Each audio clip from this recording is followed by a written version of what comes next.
Hello hello వినాయకుని బొమ్మలు పెట్టకూడదంట. Hello, వినాయకుని ఊరేగింపు చేసుకుంటే కరోనా వచ్చదంట రాష్ట్ర ప్రభుత్వం చెప్తాంది. సినిమా హాల్లో గుంపులు గుంపులుగా పోయి సినిమా చూడొచ్చంట, అరే కరోనా రాదంట. ఏందబ్బా ఇది?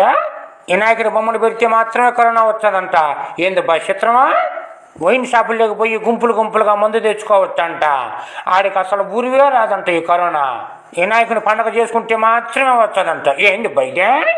బస్సులో ఒకరి మీద ఒకరు ఎక్కి కూర్చోవచ్చంట, అప్పుడైతే అసలే రాదంట ఈ కరోనా. వినాయకుడి బొమ్మ పెడతానే వచ్చాదంట ఈ కరోనా. ఏందబ్బా ఈ చిత్రమా? బజార్లో జనాలు సందు లేకుండా తిరగొచ్చంట, అప్పుడు అసలు రానే రాదంట ఈ కరోనా. వినాయకుని పూజ చేసేటప్పుడే వచ్చాదంట ఈ కరోనా. భారతదేశంలో అన్ని రాష్ట్రాల్లో వినాయక చవితి జరుపుకుంటే కరోనా రాదంట, కేవలం మన ఆంధ్ర రాష్ట్రంలో మాత్రమే వినాయక చవితి జరుపుకుంటే వచ్చాదంట ఈ కరోనా. ఎవరైతే వినాయక చవితిని అడ్డుపడుతున్నారో వాళ్ళకి ఖచ్చితంగా తరగతి వేళ కరోనా వస్తుందని నేను ఆశపడుతున్నాను. ఇట్లా మైకులో చెప్పిన వాళ్ళ ఓపిల మురళి, రాజంపేట మండలం, వైఎస్ఆర్ కడప జిల్లా.